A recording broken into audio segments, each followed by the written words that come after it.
Hey there, guys, and welcome back to the Open Mid Leaguecast episode 4. We're going to talk about our thoughts on solo queue first, then the Academy teams for week 3, and the LCS teams afterwards. So first up, solo queue. I have been having lots of fun and success. How about you? Wow, look at you. Look at me. Season 10, Omegle. I mean, I'm now above Why are you 50, saying Omegle? so You're above 50 now? yeah, it's 51. I'm at 80, Oh 85 shit, and 83. poggers. This is still pretty bad, though. Fucking 80 Uh, games, and I finally... I think I have more games than you though. Now. Yeah, probably now, but yeah. I'm 3 games away from 200 games. Holy If I shit. win my next 3 games, I am 55% win rate. Wow, look at you. Yeah, so Big I've been dick energy. yeah, big day. I've kind of been popping off. In my last 10 mid games, so games that I've actually played mid lane, Mm-hmm. of the last 10, I am 9-1. Look at you, bro. So I'm actually super insane right now. Mega smurfing. My LeBlanc is insane. 73% win rate, 26 games. My Mhm. Lucian's insane. 67% win rate, 27 games. My Azir's okay. Yeah, Oh, okay. 53%. I haven't been winning a lot on Azir this season, but he got a lot of buffs recently, so I might play him again. Unfortunate, but Ha- for me, I think I've been alright. There was one game, where I was playing Morgana and like nothing was going on the entire game, but we had Morgana Ezreal versus Lucian Thresh. So I guess it was fine because Lucian Thresh wants to get shit done, but they weren't. So we were just chilling in lane, just like farming. And then it like got to a point where like they like made a couple of mistakes and then we just won. And I was like, that was interesting. Like a clean game. Yeah, like I ended 4-1-7, but like it was mainly because like we capitalized on like their big mistakes, I guess, and like Uh, everything else was kind of just like whatever. I Um, see. and then I don't know why, but Sona top just keeps happening. I don't fucking know why. In your games. I mean, yeah, like either like champ select or like something, I played against it once, and pretty much what the strategy I've seen in like high diamond is like they roam bot like randomly, and I'm like, what the fuck is going on? So, we're playing Leona, and I have a Caitlyn, and then it's fucking all right. So their comp is Sona top, Karthus, Set mid, Twitch Lulu, and I was like, what the hell is this comp? Um, Sus. so Diana and Heimerdinger, Diana was mid, but they swapped. So she was top. But when Sona roamed bot, she didn't get shit because like their bot lane didn't bait it hard enough where I would go aggressive. So like Sona just walked in the lane and I was like, what is going on here? So then Diana got like 5 plates top, just like solo farming. 5? Yeah, all 5. I was like, Jesus. this is an interesting play from their team. I will say that. Diana does hard push towers because she has that attack speed plus bonus magic damage on like third hits. So Mhm. she really chunks. Yeah, I was just like very questioning like their decision making. I was like, why is Sona just down here? But if they killed us, it would have been good. But I guess they didn't. I don't know. I don't know. Getting 5 plates on someone is it's worth more than 2 kills. Yeah. Like actually, like if you got a double, you'd lose. You'd still have less gold than if you gave up 5 plates. hmm So And then one game I played against the Wukong one trick chimp, but he like locked in Harambe, you Yasuo. mean? No, chimp, There's 2 of them. I guess. But he's like last season he was Master Zero LP, so I guess he's like Okay. not as well known, but he's playing Yasuo, and I was like, huh, I wonder how well this is gonna go. My That does sound Anivia, like Harambe. my Anivia one trick just murdered him, so I was like, oh, okay, cool. That sounds like lots of fun, honestly. Yeah.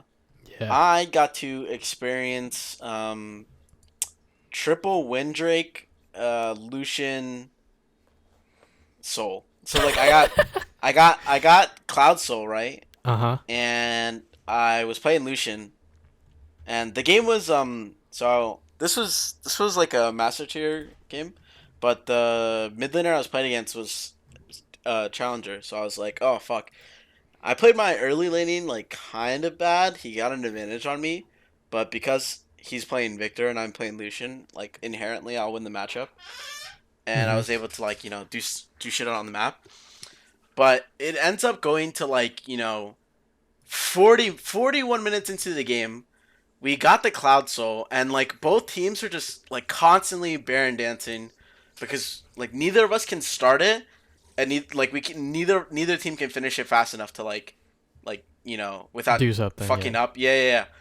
But essentially, once we got the fourth Cloud, I literally ran bot lane, and they have a Shen, right? And it's like, fuck, I'm Lucian. I'm never gonna fucking kill Shen.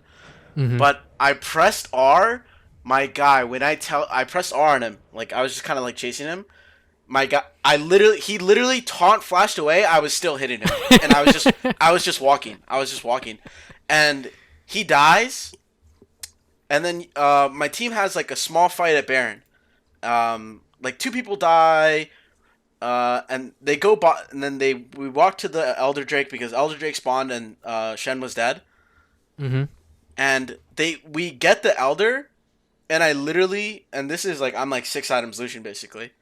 I run up, I triple kill their back. It was Graves, Kaisa, and Nico were the Mm-hmm. three, and I literally just bopped them one by one. And it was just fucking hilarious because I just like auto twice. They got crit twice, and they just fucking get blown up by Elder Dragon. That sounds like fun. And and then my ulti came back up, and what I did was I literally pressed R and I literally ran at them, and then I killed two people. I just ran at them. My ulti's doing so much damage. All I have to do is 80%, and then the fucking Elder Drake, comes in, and it was just it was like the game was really fun, simply because like just the soul made it just so fucking dumb. Like you can't run from me, you can't out damage me. Like it was just fucking hilarious, honestly. Really Yeah. fun game. The rest of my games were Interesting. yikes. Yeah, they were interesting.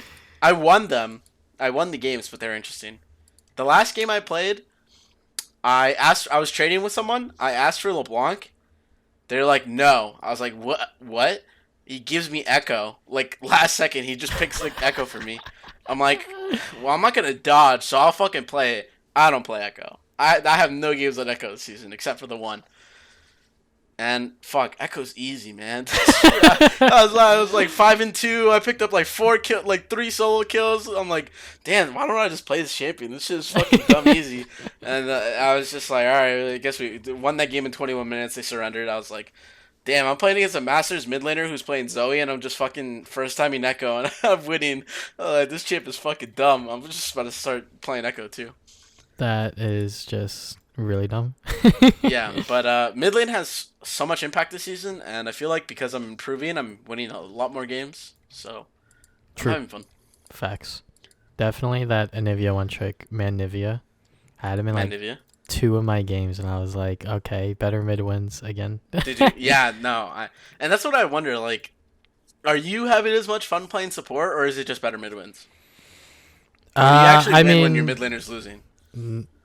look, man, I played 2 games of AD, and I felt like my supports were dogging me. I don't know, but Dogging you like dog? you like, I don't know, just like roaming, just like not having good roams, and I'm just like I can't get the wave, and then when I do get the wave, I die instantly, and I'm like I don't know what's going on, guys, but I guess I'm insing this game or Yeah, something. watching Doublelift play solo queue. If his support leaves like on a bad wave, he's literally like, I'm flaming this guy's dog shit, blah blah. I'm like, he has a point, right? Yeah, It's like you just because can't farm, you can't can't do do shit. anything.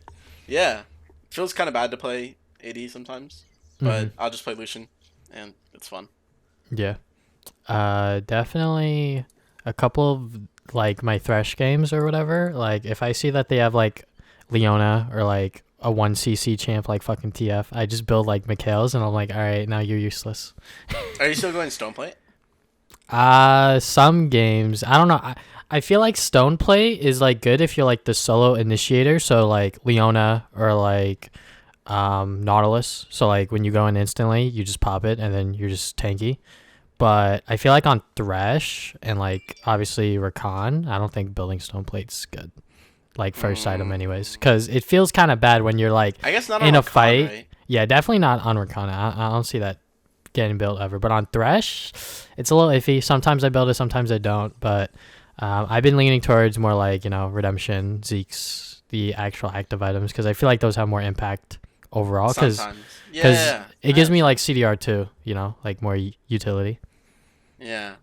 I think like on Nautilus and Leona, you literally just run stone play and you Yeah. fucking don't die. Like hmm it's actually Definitely. insane. Like, Um, there's no real reason to build anything else the other than. stone play, stunt. He was rocking it this week, bro. He was. I mean, yeah, because like he had the Lee syndrome. He just kept going in. Yeah, he So. had the yikes. We'll get to that when we get to the LCS. Any more thoughts on solo queue? You're climbing up. I'm like I'm six. If I win six in a row, then I'll be in Grandmaster. So Wow, I'm bro, pretty look hyped. at you. But Yeah. I think if I just keep playing consistently, because I can't help these dog players sometimes. It just happens. Just gotta deal with it. I mean, you're doing pretty well in the last 20, 13 and 7. It's not bad. Yeah, I think I'm doing just fine. I'm Hopefully. doing I'm doing worse in my last 20 than you are. Oh, okay. I'm That's 12 and 8. interesting. So, but Yeah. my last 10 are like hard As smurfs. long as I don't get a rumble mid that like doesn't know how to use equalizer or play the Oh, champion.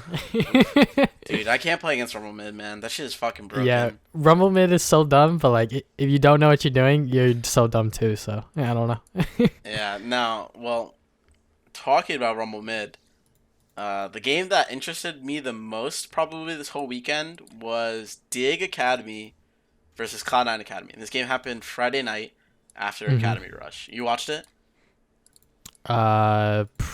I think I did. I believe so. XD. It's been like It 4 was days, bro. true, true, true. It was the. It's been like 5 days actually. It was the one where Cloud9 basically was gonna win. Palafox was like hard smurfing on Kiana, Oh yeah, yeah, yeah. I watched and most of then that game, and then I was like, all right, C9 should win here, right? Because Demonte's just no, running it down, no, but that didn't happen. no. Yeah, so Devontae was obviously playing Rumble mid, right? And basically the whole thing with their comp, which I found was like disrespectful, is like they drafted all early game. So they drafted like, I mean not all early game, right? But like Mostly early game. yeah, it's mostly early game. Basically, they had Aatrox, Jarvan, Rumble, MF, Thresh, and they had an early lead, but then they start throwing it away because Palafox like starts smurfing on them, and they're not like they're using their ultimates, but then still walking up for fights, and they're like not respecting the fact that they don't have ultimates, and they're getting shit on. But then all of a sudden, fucking Cloud9 Academy runs it down at the fucking soul. Like, it's basic. It's they're like 5 or 6 drakes in. No, it's the seventh drake. So it's literally both teams have three, and they run it down in the team fight because they don't wait for Palafox. They're not in position. They lose the soul, and then they proceed to lose the game. And Palafox like loses with only one death, and I'm just like, ooh, that's a fucking tilter. Yep, shit It's a happens. fucking That yeah. So that unlucky smite from Inori. but really, Dig Academy should have lost that game. But so maybe Cloud9 Academy is not.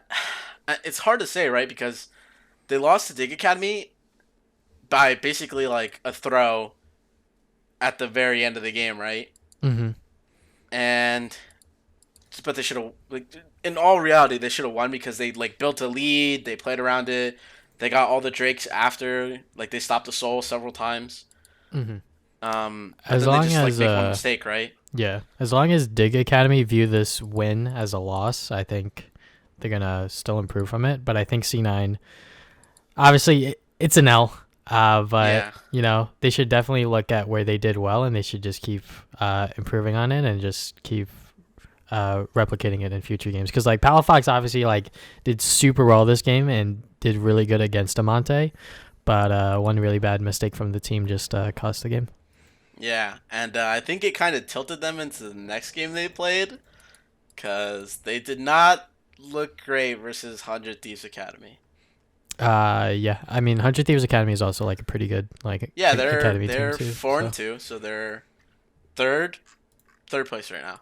If I am looking at it correctly, yeah, they're third place. Their only losses are to IMT, who is 5-1 in second, and Golden Guardians Academy, which happened in week 1, I believe. hmm So might not have been the best. Actually, it happened in week 2, so they just might not have been like at their best, right? Yeah. So I mean, kind of sad for Cloud9. I kind of feel like they didn't deserve to go 0-2, but it happened, and it's versus like top 3 teams, right? So now that their schedule should be easier going forward in like the next 2 weeks, they should maybe like pull it up to hopefully like only 4 losses, right? Mm-hmm. Maybe 5-4 in the first half. Yeah, I believe so. So pretty unfortunate for C9A. But they were kind of running it in the academy game. I'm not that versus 100th Academy. They were really running it. They were down like 10K. Like it was not close. It was not close. Yeah. Fudge was, and here's the thing, Fudge is like OS import, right? And he doesn't. I don't think I've been impressed at all. Like only one game, I think he played early in the first week where he played pretty well, and then the rest of them he's just kind of like not been good. Like his Gangplank versus Dig this week wasn't like super amazing, and then his Mordekaiser was kind of getting shit on by Fake God. So like iffy. I'm pretty iffy on Fudge. King looks okay. I think King's fine. Yeah. I mean, it's only week 3, and That's a third of the way through. yeah, and I guess he didn't know that Contracts was gonna do the classic buff to Gromp path, you know. Yeah, the classic path. He really didn't know. He really didn't know. But I mean, in the Acadian game, Acadian actually kind of like just shit on him because Acadian did his red, then walked to Cloud9 blue, saw it wasn't there, and then he ran straight top lane. And so he was 4 CS. He went from red to enemy blue, wasn't there, and then ran to top lane, ganked. Level 2. No camp stun. Only 1. And he got the kill. And it's like, Fudge is probably thinking like, damn, that's fucking crazy. This guy is here like 10 seconds. Like, this guy here is like 10 seconds early. He has 4 CS. He's probably thinking like, this guy freaking did red buff and then just came straight top and sat there. Like, I get that he got ganked in the first like couple minutes, but shit, man, you just drop a ward at 2:30, like you won't get ganked. Yeah, Right. I guess The ward lasts a minute and a half. You have vision till 4. You'll be fine. He'll be pathing downwards at that point. It seems pretty troll, honestly, for at least that first death, but sucks. He just hasn't looked that good, right? Yeah. At least to me, he hasn't looked great. Yeah, nothing's really impressed me either. He's just top laner. Yeah, but Fake God is looking good. This Academy split. I mean, he got his time in LCS, but Daddy someday had to go back. Of course. So, I mean, honestly, Fake God and Soligo are looking pretty good in Academy. They're the guys with Contracts too, but Contracts hasn't looked amazing. But like it's kind of weird, right? Because Fake God and Soligo have like small amounts of LCS experience, but they're improving a lot in Academy, I think. Yeah, I think the 100 Thieves like coaching staff and the infrastructure that they have is like really good for these players in particular. Because like Soligo and Fake God, they obviously had time on stage, but like they were there too soon, or like whatever circumstances were there for them, they were just placed on stage. But now that they're back in Academy, I think they're gonna, improve a lot faster, especially with Kelsey as their coach. Breezy on support on the Rakan really impressed me. I will say that.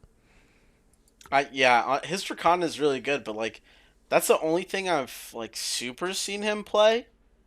Like in the game versus IMT, basically it's like a top of the table clash, right? They were both going into it. I think they were both. I actually have written down what their records were when they started the match, when they started the week, right? So when they went into it, they were both 3-1. Mm-hmm. And so it was basically showing like, oh, who's the second best team after Dig Academy. And this game was Contracts really ran it, bro. But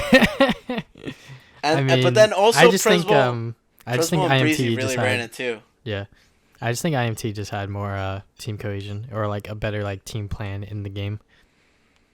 Like both drafts, they aren't like terrible on either side, I would say. For 100 but Thieves. yeah, Oh their yeah. their team comp isn't that bad, like overall. No, But I mean it's a solid comp, I think. the execution was just not there on this particular game day.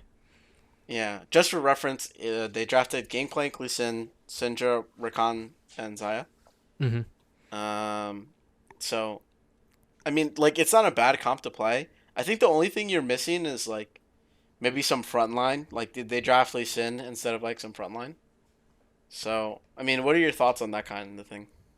No frontline. I mean, like frontline only lasts for so long. I feel because like eventually the carries are gonna do so much damage that it's not really gonna matter all that much. Because like supports build stone plate, which makes them tanky for just a little bit, which is in a similar situation when you have like a J4 jungle who like builds stone plate and goes like full tank. Like he's not gonna tank everything, but he's gonna be there for long He's beefy enough. though. He's Yeah, beefy though. he's gonna be there long enough to like hold them there to hopefully have his team do damage and stuff. Mm. But I think as long as like you're playing it right with your champions, I think it's fine running no frontline because like Lee Sin versus Rek'Sai. Historically, Lee Sin's supposed to win the matchup, quote unquote, but sometimes Ooh, he you're actually does. off there. Rek'Sai Or counters yeah, Lee yeah, Sin. yeah, yeah. My bad. The other way around. Rek'Sai counters Lee Sin. Yeah, so So like, I wasn't sure what the draft order was, but like basically if you lock in Lee Sin early, right, you're like basically inviting the Rek'Sai counter pick. But the difference is like, and we saw it in LCS, right? hmm So in the game, just a quick reference for the Dig Cloud9 game, Greg counterpicks Lee Sin, blabbers Lee Sin with Rek'Sai. But then you see what happens when Rek'Sai falls like behind. you get the counter pick right, but then you don't play it right. Freaking Greg got shit on. Like Blabber just styled on him the whole fucking game. And hmm like I guess, and this is where like the skill difference comes up. So Potluck gets the counter pick, and Pollock looks really fucking good, honestly. But he just like demolishes contracts in the matchup, and it's like, well, this is what happens when you have like this early game Lee Sin that doesn't pop off. You have a strong bot mid, and your top lane's kind of like scaling up. But when your jungle just like runs it, like there's nothing really you can do, right? Like Yeah. the comp starts to fall apart. hmm Definitely.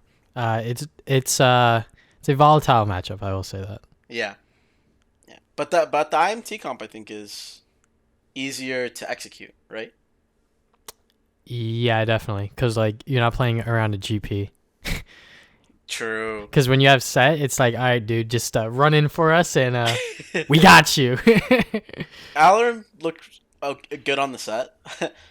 He did get help from Pollock a lot, I and Apollo and Gate like they're basically an I know they're not. They have. I know Gate hasn't been an LCS for like what has it been like a year maybe? You said a year gate. Yeah, yeah, I mean, I guess he was in those optic games, but outside of that, he hasn't been in the LCS for a while. yeah. So I mean, Apollo is probably still good enough to be. I mean, like that's a. LCS. I think he's probably like he's just barely not in, right? Like he's just barely not in, mostly hmm because Altic came back, and they play on the same team, Altic and Apollo. So hmm I personally think that like IMT was just like we get Apollo and Hakuo and Altec, and it's just like we think Altec's like very slightly better than Apollo. hmm So like it's really like that because I feel like Apollo and Altec maybe Altec's laning phase is a little bit better, honestly, and that Or that was what Casio difference. I don't know, man. yeah. Apollo played Syndra. Oh Uh, yeah. True, yeah, true, no true. disrespect. So they're out here showing some shit. But this week for Apollo was really good. Like he really like popped off this week. Yeah, Um, IMT so definitely played well. I will say that. Insanity. I think Insanity is the reason why they're winning though. Yeah, I think like this IMT team's like pretty good in terms of Yeah, like academy and I stuff. am very excited for when they play Dig Academy. Yeah, I think that's Be- going to be a very explosive matchup, and hopefully IMT comes out on top. I know I would really love to see IMT win. but we're not gonna get that until week 5, I believe. Hmm. Yeah, it's week 5, but it's an Academy Rush game, so we won't even get to see the whole game. Unless you watch Um, the VOD. yeah, so we'll have to watch the VOD. But yeah, basically, Dig and IMT, they have like super easy opponents left um, to play, and then week 5 they play each other. So it could potentially be like 8-0 versus 7-1. Hmm. And then we'll see like oh, does IMT like tied up? Does Dig keep it 9-0 right on the perfect split dream? Hmm. Um, so yeah, but I'm excited because Insanity and Apollo and Potluck look like the best parts of the team. Alarm and Gate are like kind of like how do I say? What's the They're role kind of just players, there for right? you. They're just there. They play their roles. They do their jobs, right? Gate had some good engages on Leona. And but really, Insanity and Potluck are like making the big plays. And Apollo, I mean, he's doing his job. He's cleaning up fights. In the game versus COG, he like flashes forward and gets a triple kill, and like basically make sure they get like inhibs off of a Baron push. Yep. So Apollo is playing well. Obviously, he's. I mean, the funny thing is he's playing against 6A in the CLG game. Yeah. So, You want to talk but about CLG? yeah, like they gotta win at least, right? Yeah, they got a dub They got a dub. They got a dub. against EG. Uh, Against EG, yeah. So, I mean, do we really count it as a dub? It's a dub. A dub's a dub, right? Yeah, yeah, yeah. But EG had the lead, and they kind of just like give it back. Yeah, I think Like they just like entered it. I don't know what they, the hell they did, but they had a 3 Drake lead. COG then proceeds to get 4 Infernal Drakes in a row. I think it's what's it called? Like EG probably had some like flub engages from like just looking at their comp. Like they have EG has Ornn, J4, Zoe, Senna, Tom Kench. So if I Yeah. had to guess, like Anda and Brandini probably looked for some bad engages and then they went on them, and then CLG just turned around and just killed them all because they have GP, Aphelios, Thresh, Syndra. I mean, Brandini looked like he had a pretty bad game on Ornn. And Five Fire was kind of in a counter matchup. So when you're playing Zoe, if you have to play against Syndra Lee Sin, you're crying for your jungler. You're like, jungle, please come. Jungle, please come. Yeah, because Fragas definitely went behind tier 2 top and just killed him. So Yeah, like like Fragus had a good game on Lee Sin. Weird build though. He went stone plate. I was like, okay. I mean, you can have fun with that. Like, that's cool, I he's like, guess. I'm the only tank on my team. I'm the only take here. Yeah, I guess this is the difference between the fucking the 100 Thieves draft. The contracts didn't go stone plate. um, but yeah, basically Tuesday kind of like runs him down with the Syndra, and Stix A really fucking pops off. Like, this is a game where because it's a Philios versus Senna, and because it's Tom Kench, like there's no way to hard punish. Like, it's a low damage comp, I think, from EG Uh-huh. because it's Zoe and Senna. So They like have like basically, good poke, but like yeah, they have outside of good that, poke. I mean, Zoe does a lot of damage, right? But the problem is hmm like if she can't if she can't get get the into damage dude, out. she's against Thresh and Syndrome, both and Gangplank. All 3 of those champions can really punish you for R'ing forward, right? Hmm. So like, say you fucking R forward on if you're in a solo queue and you see a Zoe R forward, you literally know where she's coming back out of. You could literally flash throw a Q and there's no way to dodge it. So Yep. that's kind of what happened to Five Fire a couple times. He gets hit by CC as he's going back and he just dies, and it's like, all right, well, there's no more damage. We have a Senna. Like even though the Senna scaled, right? The Senna had 5 items at the end or 6 items at the end of the game. It didn't matter because they have Infernal Soul and 6A just presses R. This was the highlight of the game, I think. 6A presses R on fucking Aphelios with Infernum, and he like one shots like 2 people. And I'm just like, all right, well, just get shit on. Infernal Soul is Yeah. just wiping people off the map. So I mean, COG got a win. It did go long, and it wasn't very clean. And they Yeah. kind of needed everything to go right. Like they had to get 4 Drakes, and they had to be Infernal too. Like 4 Infernal Drakes is pretty insane. So like congrats to CLG for getting a win, right? Yeah, they got the dub. They got the dub, but I think as soon as Win comes back, I I mean he's definitely worse than 6A, right? So it doesn't look great for them. But hopefully they'll mesh more and be able to win some more games. Hopefully, Yeah, maybe something good will come out of Wind coming back. yeah. And, talk about the team they beat, EG Academy. They uh, proceed.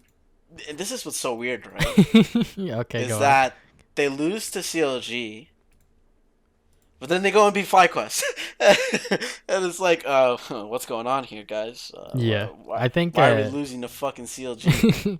I think EG Academy is definitely like very inconsistent. Like they're probably like still trying to figure out like why they're losing certain games because like they definitely shouldn't have lost against CLG, but they just did.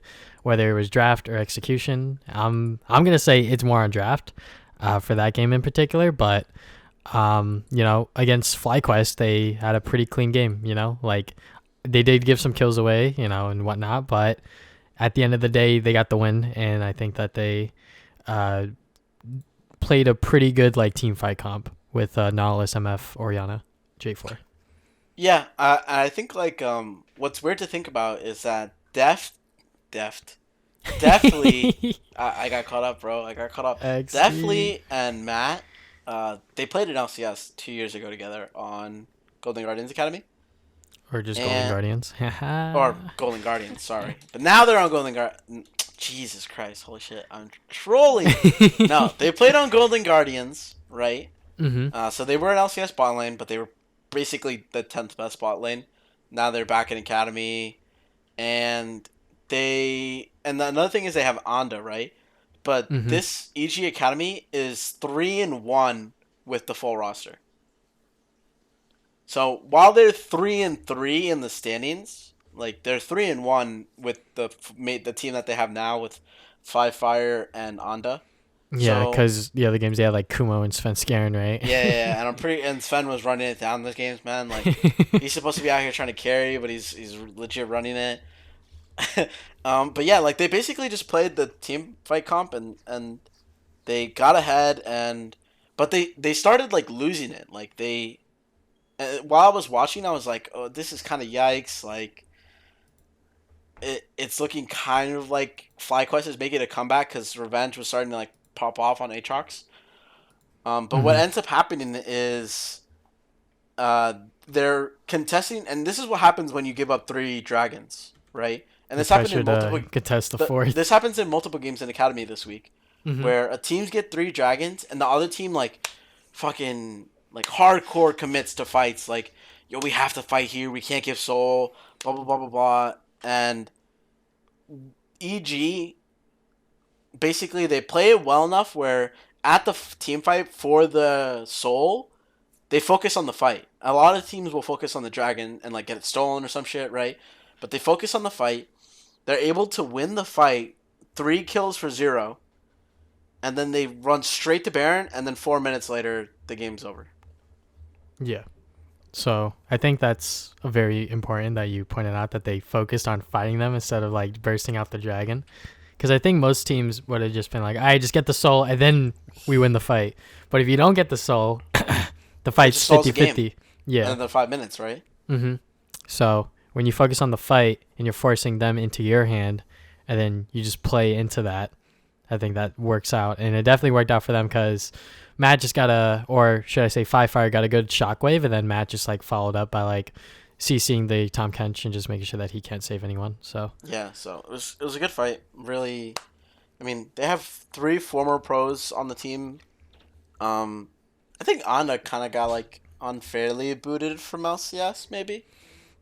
he got traded when he was on FlyQuest to 100 Thieves and then he went to Worlds and obviously that wasn't good for him. But then he So played in the spring. Well, I mean, his summer performance was not bad in 2018. It wasn't bad. His 2019 spring, I mean, he got benched for amazing. So I guess like it looks pretty bad, right? mm-hmm. And then this play, he didn't even get a starting spot. But then because they couldn't figure out the visa for, I don't remember his name anymore because that was like 2 weeks ago. They couldn't figure out the visa, so then he gets a starting spot. Um, I mean, he's doing well though. Like I Yeah. can't say he's playing bad. He's not playing bad. I I think mean, it's definitely because the like one CLG game. there's less pressure on him because he's in academy. So like there's nothing to like really lose for. He's just playing his own game. Yeah, So also he plays has a like a lot of lot Jarvan more. still though. Still likes Yeah. Jarvan. Sharon Yep. Fire 2.0. He also has a lot of experience compared to Yeah, the other junglers. So yeah. that might So play I to mean, the advantage. EG pretty clean game. They force with the three Drake, and so I kind of want to keep touching on like the three Drake lead, like what that does to a team, right? Mm-hmm. And I think like the perfect example of a team like abusing the hell out of it was Dig Academy in their TSM game. Okay. So I'll break it down, right? Uh-huh. Dig gets three. They get three Drakes early, so like they're forcing TSM Academy to like come and fight them at the fourth Drake. TSM Academy obviously comes, responds, right? But they get the fourth Drake, but they lose the fight. So Dig Academy runs straight to Baron and is pressuring Baron the whole time. And then TSM Academy is like, fuck, we have to contest the Baron. So they run into Dig Academy. They have another fight, which they lose again. So and then Dig Academy can't finish the Baron. So they base. The next time the Dragon's up, they do the same thing. But this time they win the fight hard enough at the Dragon. So like they don't even care that they didn't get the soul. They got a good team fight. And Mm-hmm. they go back to Baron. They get the Baron. They use the Baron to break the base. And then they get the soul anyway later because the enemy team has two NMs down. And they can't come Yeah. contest. I think So that's like how you use it, right? Like you should just yeah. use it to bait them into you. You're going to win. I think the point you're making is really good. That it's like, all right, you have three Drakes and you're just pressuring the enemy team into like really bad shit. Because if you get the fourth one, that means Elder's gonna spawn, and that also means that you have the soul. And then no matter what soul it is, like that's just more stats on you and not them, sort of thing, you know? Yeah. Like It, for TSM versus Dig, it was the Mountain Soul. So that just means their front line gets tankier and they have a shield and you don't. So yeah. And especially when you're playing against Zoe, hmm like that shield like blocks a decent amount of damage, right? yeah, So, I mean, at least this game, Dig played like a kind of more respectful comp. Um, they played a 1-3-1. I mean, they counterpick Rek'Sai. They counterpick Lee Sin with Rek'Sai, right? So Gideon gets a good matchup. But then they pick a 1-3-1 comp with Mordekaiser and Echo, and they draft Senna Thresh. So that's pretty good, right? hmm They probably would have played Senna Tom Kench, but TSM Academy banned Tom Kench in the first. I can't believe teams banned Tom Kench. It's really triggering me. Um, so yeah, so Dig Academy have like a good 1-3-1 comp, and like they don't like TSM Academy doesn't have answers, and they fell behind, so it's just kind of like over at that point. But I think the Dig playing around the Drake is really what like just kept giving them a gold lead, because they would yeah, win every fight because TSM Academy is basically like we have to stop this, we have to stop this, and they're just losing fights because of it. yeah. Yeah, and fun stat for you: every team that picked Tom Kench this week lost. Cool. So what are Fuck your that thoughts on champion. TK? So Tom Kench, ever since his release, has been a competitive menace. I will say that. He Menace. is literally just the no fun champion in competitive, like at all. It's like, all right, someone gets caught, I got him. Don't worry about it. He's saved. And then in like solo queue, he's like obviously a very iffy pick unless you're picking him like top and you're just running people down for whatever reason because they don't know the matchup. Um, but yeah, Tom Kench has always been a problem in competitive, I would say. And I feel like some teams just prioritize that champion too much, especially now when he's like relatively like in a bad spot where it's like his W is just a save teammate, and then after that he's just a tank frontline that just stands there. Like everything else about him is like not important other than his eat. Basically, yeah. So it's just it feels so bad playing that champion, especially when I see like playmaking supports like Smoothie, Biofrost. Like I know they don't want to play this champion, but their team's like, yo, pick Tom Kenchi, and he's like, all right. Especially Smoothie, because like Smoothie's on CLG, and like obviously that team's not doing so hot, and When he's on Tom Kench, he's like, I can't do shit. I gotta rely on these four other people, and when it's not going well, it's not going well, especially for him. I would say. Hey man, they're matching their main team 1-5, 1-5. Stop. CLG's got synergy, man, synergy. Oh my god. You remember the synergy meme back in the day? They've I got that think shit going. so. Oh Yeah, my yeah, god. yeah. But yeah, I uh, just think some teams just prioritize Tom Kench too much, and like even and if it was they pick first Tom pick. Kench, there are counters to it, guys. There are 100% EG counters to it. first in their loss to CLG, they first picked Tom Kench, and Yeah, they got shit on. there are definitely other picks that are better than Tom Kench, such as the newer champions like Set, Aphelios, Senna, For first even. pick. Yeah, for first pick, definitely. Because, True. I don't think you need it. I don't like.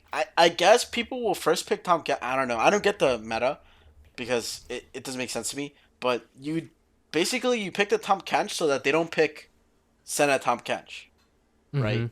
You don't want them to have it.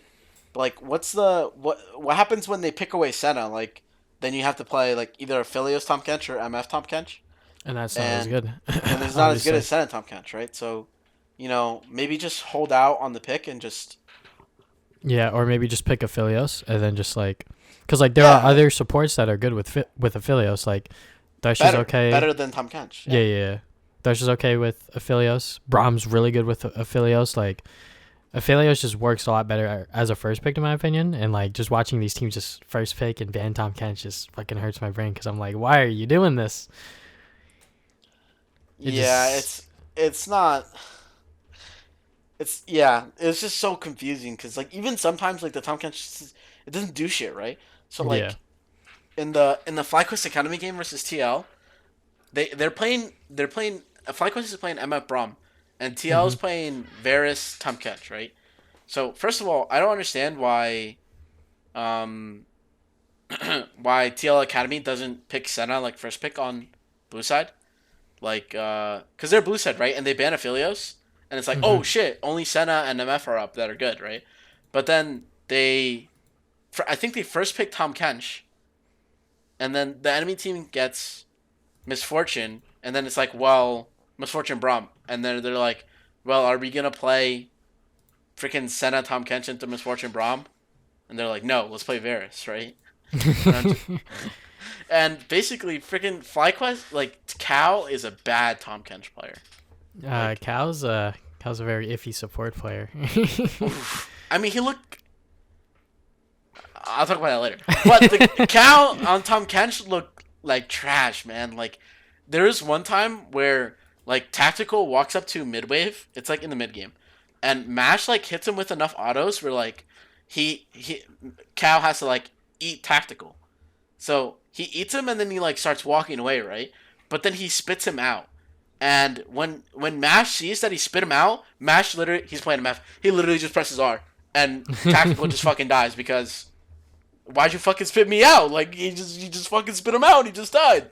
Hey Like, man, maybe tactical yeah, maybe was Tactical clicking. did it. Yeah, but still, like you let him out, and then he just like what was the Tom Kench pick for?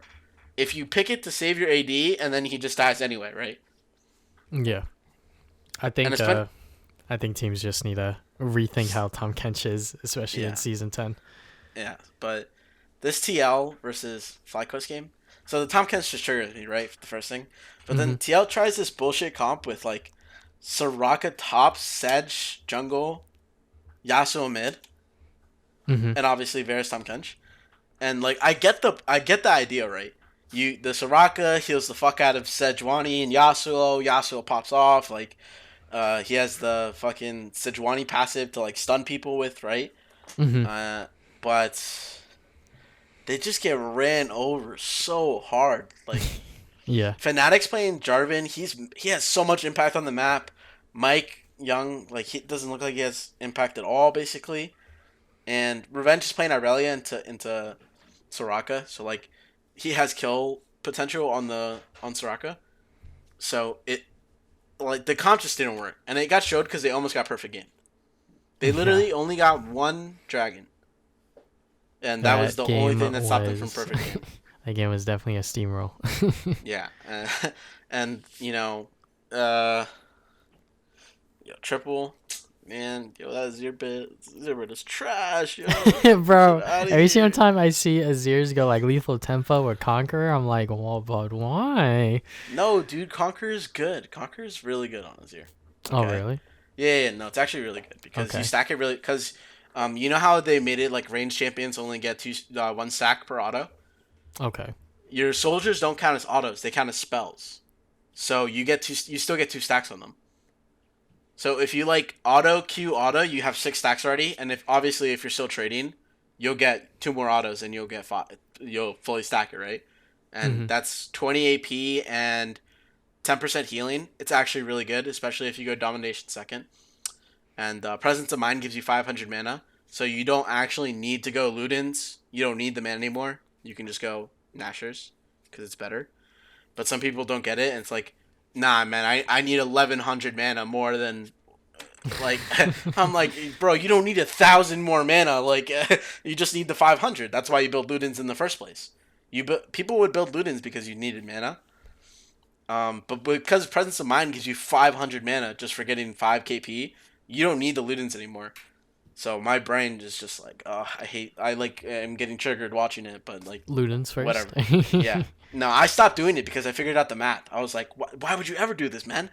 You'll get more damage. You'll get more stats. I was like, oh, Look, man. yo, guys. This is what LS Azir is mains. talking about. He's like, look, why is everyone building fucking Morellos? Yeah, like what the fuck? I mean, okay, Triple's trolling this game. He went Liandry's instead of going Morellos into Soraka. So like, I was like, the one time you want to fucking build Morellos, man, he just builds Liandry's. Whatever.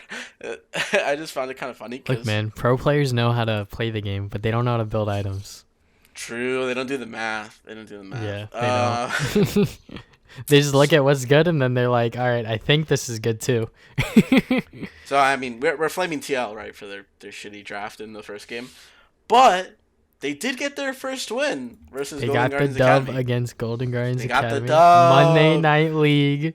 Yo, Fiasco. Cal was popping off on the fucking Nautilus. I was like, and yo, this is what made me happy about this draft. TL didn't ban Tom Kench, didn't pick Tom Kench.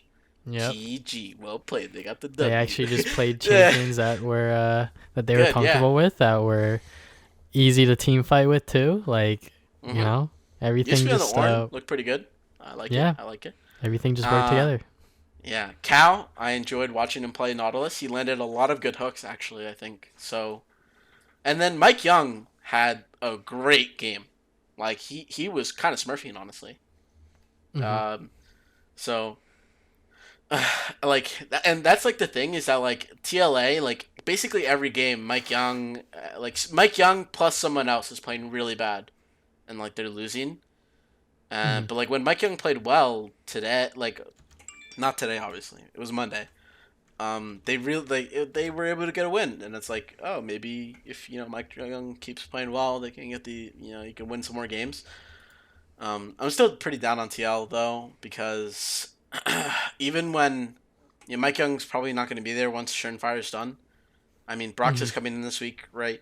So Schernfire is going to be playing Academy, and whatever contract Mike Young is on for, he's kind of done, right? Yeah, he's probably just going to be a sub or so positional coach or whatever. I mean, he said he was retiring until TLA asked him to come play while Shern is playing for the main team, right? So, I don't know. I kind of like Mike. He's a really nice guy, but his play not stellar. He just got unlucky, I think. Oh, maybe. He was hyped on P1 and then got thrown into TSM, and then it was like, oh. That was season 7, right? Yeah, I think so. That was when you could just farm and here's the thing is that the meta shifted in the jungle so hard in the last couple of years that I feel like a lot of players who were really good kind of got exposed, I guess is the word. I mean, right? Like Mike Young was playing against Hard, who was on like Echo Fox back then, so exactly. So like these guys were both in LCS back then when the style was like oh, we're Farm fucking up, get yeah, that farm up when you're really strong, right? ward Uh, item done. yeah, yeah. And you were just really good. And like Mike, he was playing Nidalee, he was popping off on Nidalee, like he was carrying games solo, like he was stealing barons, just like fucking hard carrying games back then. But Hmm. I guess when like the meta shifted and like you have to play like a more kind of like thought style of jungle, like you can't just like farm up just like every camp whenever. You have to be on a certain side of the map at certain times because your camps, and like that's the big change from season 7 to season 8, is that your camps took so long to respawn. So if you fucked up, you would get massively far behind. And I think that's where like a lot of junglers had problems transitioning, Hmm. and why we see a lot of new junglers now, because They like a were lot able of to rookie junglers, adapt, because or that's like, they grew up, not they grew up, but they like came up playing the new style, right? yeah, It's like Spica and Fragus and Fragus. Potluck, like Hmm. they're all coming up, and Fnatic, they're all coming up playing the new style, and they're good at it. And that's why they look like some of the better junglers in the league right now, at least. So, Hmm. uh, nice to see. I guess like the weird tangent to like how the meta shifts affects players, right? Yeah, because like And if you're not able to adapt, you're just left in the dust. yeah, Because teams don't want you to keep playing the same shit you were doing in season 8 two when it's seasons season ago. 10. Yeah, Yeah, basically. So yeah, I mean, you know, it makes sense. yeah. It it's literally just how Riot like makes the game and how they want the game to work is that they always like add changes or like do whatever because like you know they've released like a lot of champions recently. Kiana, Philios, Senna, now Set. Like they've been pumping out champions like really really fast and every single one has been In the like pretty last good. year, at least, they've released a lot of champions. Yeah, because like before it was like pretty slow, but now it's like they're doing them like really really fast. So and like the changes that they make to the game as well, like on top of it, is just like there's a lot to like take in, especially for like pros, because like you gotta like make sure that you know what's good and what's not, like really fast if you want to keep winning. Yeah, and like, but and my thing with the new champions is that, like when you think of the new champions, what would you say has been like the, you probably know it, but what were the like what were the last 10 champions released? Could you name them? Last 10, probably not, but last 5, I just named like 4 of them. Exactly, right? So you named 4, and then the fifth one is Yumi. Oh, okay, yeah, and then So Yumi was dumb as shit until they nerfed her to the ground exactly, they because nerfed it there's to no the way to ground, balance that champion at right? all. But basically, like what they did was they released Nico and Silas back to back, like 2 patches apart. So the Hmm. one patch we had Nico, the next patch we had Silas. Um, but then they take 5 months off. They release Yumi. Then the next month they like release Kiana. So like 2 patches. But then Senna, Aphelios, and Set all come out back to back to back. Yeah. And that's basically like their champion schedule, right? Like they just happen to, like it just happened that all these champions finished at the same time. Yeah. So, I mean, it's really, and like in the year before, like we had like almost no champions. Like we literally only had 3 champions. We had Kaisa, Pike, and Nico, but we had a bajillion fucking reworks: Akali, Aurelia, and Aatrox. Hmm. So like, Honestly, personally, I would much rather see reworks of old champions so like they get use again instead of like just pumping in these new ones with like these weird and insane kits that people have to learn. Cause but the, like, all right, go on. no, continue. It's fine. I mean, like, reworks are kind of the same, but at least it's with a existing champion.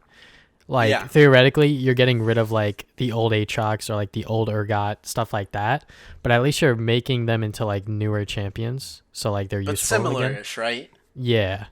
So my thing with that though is that like these champions that get reworked, they have a fan base already when they get reworked, right?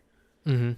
And then you massively grow the fan base when you make when you rework it, because lots of people want to play it, right? Mhm. And I think the problem they ran into is that the three champions they reworked the most recently, I say recently, but basically in 2018 was the Aatrox, the Akali, and the Irelia. And I don't like it's because these champions are popular, and this is how I don't think it should be. But these champions are popular, and then they get these like tiny nerfs. It's like, oh, they're so popular now. So many people are playing them. People are buying their skins. Like, and then that's why we have freaking Akali, Aurelia, Aatrox. We still have Aatrox in the meta 2 years later, but Yeah. and then Akali just got kicked out this last patch, and Aurelia is still played occasionally. Like, she's Mhm. like more situational, but like these champions, like they're reworked and they're so much better that people like don't want to see them nerfed until like it gets ridiculous with Akali. Like Akali, literally the most disgusting thing they released probably recently. In terms of reworks, I would say so. Yeah. But I mean, let's see it besides Aphelios, yeah. Dude, Yeah. that's fucking gross, dude. It's just with the Aatrox rework, I think the timing of that was like really unfortunate because right when they were doing that, the old Aatrox became meta, and like old Aatrox started becoming actually played. Because before then, no one ever played Aatrox. Like Aatrox was not a champion you would ever see. You And would then only play Aatrox because he had like if his stats were good enough, you would play Aatrox because you just yeah, roll over the game, right? hmm So, that I mean, I'm glad they changed it, but he's literally been meta for 2 years, and yeah, he's literally like the best blind pick top laner, maybe aside from Ornn. hmm So top two in the role for like 2 years straight, kind of troll to me.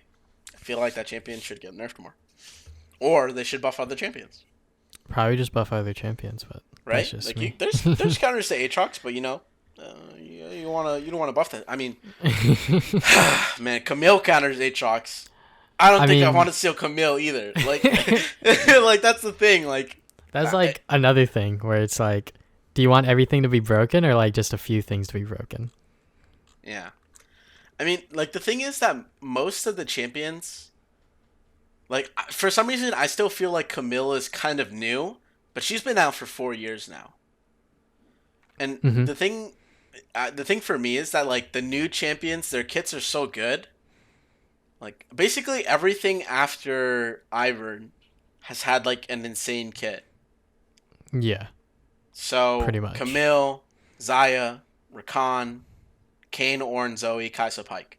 Those are the releases like after, and like all those champions dominated the meta.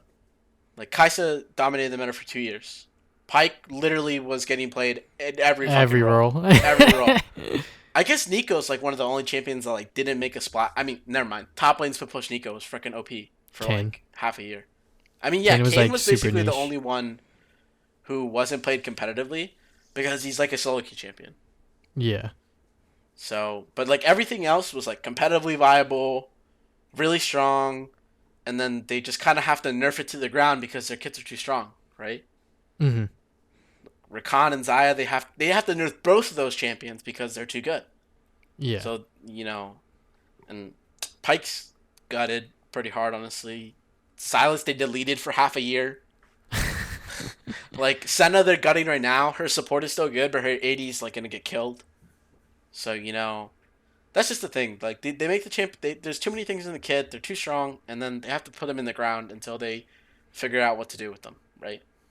Yeah. Kind of like Callista. Yeah. Yeah. Balance in League of Legends is definitely super difficult because you have so many champions, but whatever Riot wants to do I or know. whatever they think is best for the game is what we got to deal with. Yeah. I mean, I do enjoy the new champions. Like they're kind of fun. It's not like they're not fun, right? Yeah. But they're It's just that they're fucking broken and it's just so yeah, annoying that you have to ban them like every game. yeah. And the old champions, like they buff them and they're still good. So Vladimir is still so fucking obnoxious to play against.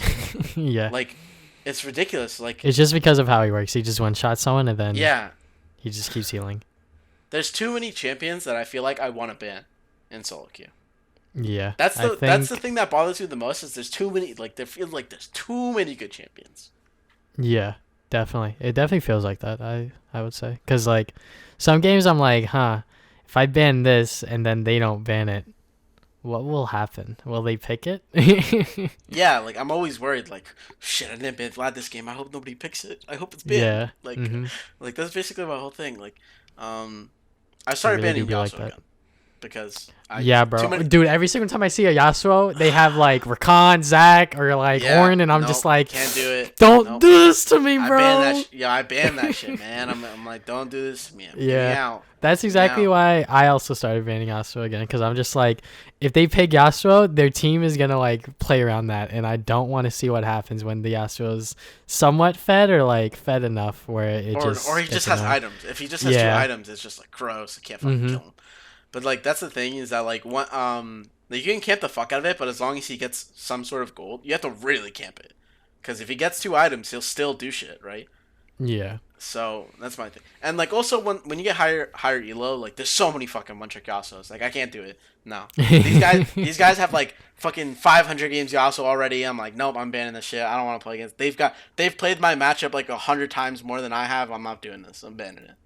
Like that's basically my whole thought process is like there's too many Yasuo one tricks that if I ban them out, they'll probably be worse than another champion.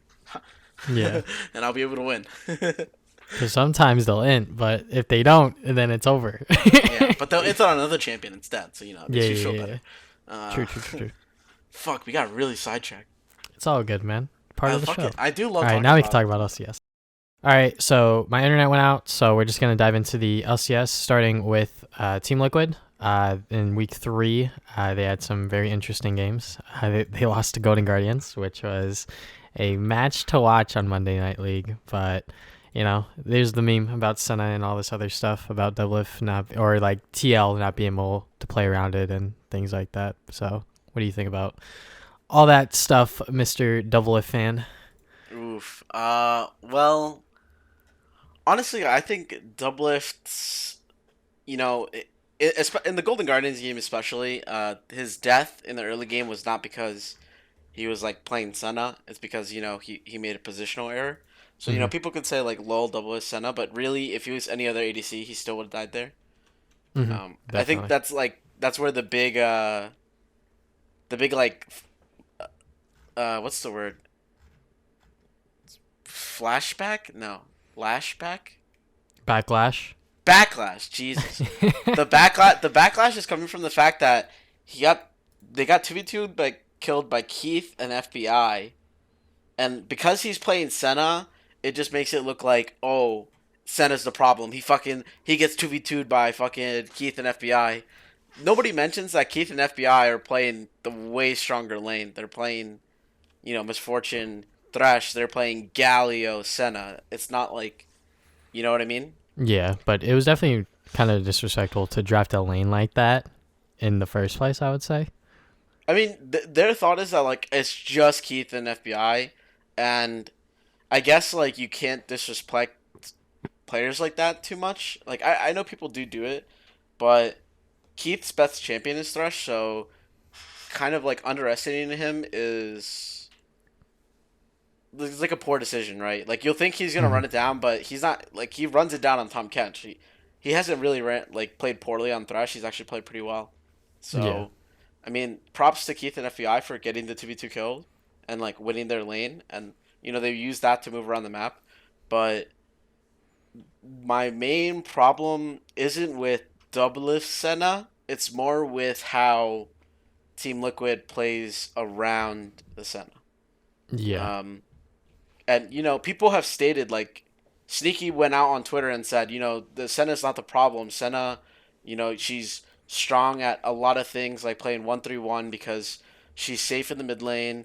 She has a global ulti and you're able to like affect the side lanes, right? So you're essentially Senna's ulti is there so that you win every 1v1 in the side lane or 2v2 or skirmish. The problem comes from the fact that Team Liquid plays so slow and like they don't force fights. So it looks like Double is just doing nothing farming mid, right? And that's just kind of what happens is because Team Liquid's not used to playing this 1-3-1 style. It was their weakness last year. Obviously it's spring split, so they're trying to play it to like branch out because the last 2 years they've been at Worlds, the meta has been solo lanes, not bot lane, and their main strength is bot lane. Hmm. And I understand why. They're 2-4 because they're trying out this different style. Their 2 wins come from the fact that they played their normal style. Like, I'm not worried because they could play their normal style and just win games. But I mean, once Broxa gets here, if they kind of want to keep trying this 1-3-1, I don't know how long it'll take for them to like get it. You know what I mean?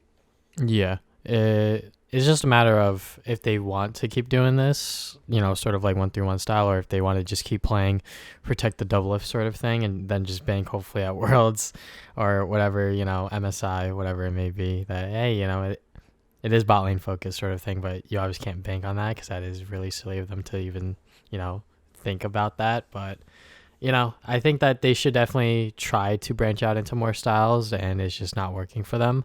But Right now. yeah, practice makes perfect. So I think if they do keep hammering at this, eventually they'll pick up some wins doing this. But right now it does look pretty grim. It's also the fact that some of the TL players individually are just not playing well and they're not building the right Yeah, items either. Jensen's Rumble wasn't. Jensen's had 2 really bad games. He played Azir in the first game and he looked really bad, and he played Rumble in this last game and he played pretty bad.